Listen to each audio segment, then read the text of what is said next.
నమస్తే సార్, మీ పేరు? Rajender Yadav, executive director. Okay sir. ఇప్పుడు జూబ్లీస్లో బై ఎలక్షన్స్ వస్తున్నాయి కదా, ఏ పార్టీ వస్తుందని మీరు భావిస్తున్నారు సార్? కాంగ్రెస్ కనిపిస్తుంది, కాంగ్రెస్ వస్తుంది. కానీ కాంగ్రెస్ మీద గత 2 సంవత్సరాల నుండి తీవ్రమైన వ్యతిరేకత ఏర్పడింది కదా, ఈ పరిస్థితుల్లో కాంగ్రెస్ వస్తుందన్న నమ్మకం ఉందా? అది ఎట్టి పరిస్థితి వస్తుంది. మన బై ఎలక్షన్లో గణేష్ గెలిచిందిగా కంటోన్మెంట్, అది కళ్ళ కూడా కనిపిస్తుంది. సిట్టింగ్ సాయం ఎంత మంచి పని చేసిండు, ఆయన అసంటూ ఆయన కూతురు అసంటూ ఓడిపోయింది. ఈలేం లెక్క. నవీన్ యాదవ్ గారు ఎప్పుడైతే ఆయనకు టికెట్ ఇచ్చారో, ఆ టికెట్ ఇచ్చినప్పటి నుండి ఒక రౌడీకి గుండా షీటర్ అనే ముద్ర వేస్తున్నారు ఆయన మీద. అది ఎంతవరకు కరెక్ట్ అంటారు? అంటే వాళ్ళ తండ్రి గారు శ్రీశైలం యాదవ్ గారు కూడా ఆ వర్గాన్ని నుంటే వచ్చారు, రౌడీ గుండా అంటున్నారు. మీరు ఏమంటారు? అది పాత ఎవరు పెట్టినదో ఏం చేసిందో మీడియాకి అయితే తెలియని ఏం లేదు. మీ కళ్ళం కూడా అన్నీ ఉన్నాయి. ఎవరు పడితే వాళ్ళు చెప్పుకుంటారో అవుతుంటే కావని. అట్లయితే పార్టీ మాకు సీట్ ఎందుకు ఇస్తుందండి?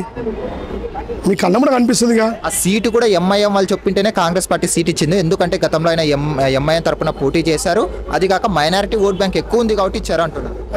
ఎంఐఎం చెప్పిందో, రేవంత్ రెడ్డి ఇచ్చిండో, మహేష్ కుమార్ గౌడ్ ఇచ్చిండో, రాహుల్ గాంధీ ఇచ్చిండో, అసద్ భాయ్ ఇచ్చిండో, ఇచ్చిరుగా సీటు, పోటీ ఇవ్వాల్సిందేగా. సరే, మాగంటి గోపీనాథ్ గారు ఇక్కడ హ్యాట్రిక్గా విజయం సాధించారు. ఇప్పుడు వాళ్ళ సతీమణి నిల్చున్నారు కదా, ఆమెకు సానుభూతి ఓట్లు పడచ్చని మనం భావించవచ్చు కదా.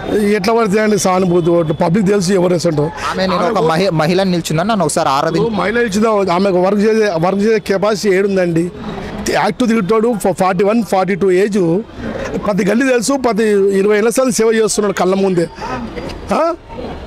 యంగ్ పర్సన్ పబ్లిక్ వర్క్ కావాలని కొడతారు. కానీ సానుభూతితో గెలిచింది, ఎవరు గెలిచినా పని చేసేది కేటీఆర్, కేసీఆరే. ఈమె ఖాళీ ఉందంటూ ఉన్నది అంతే.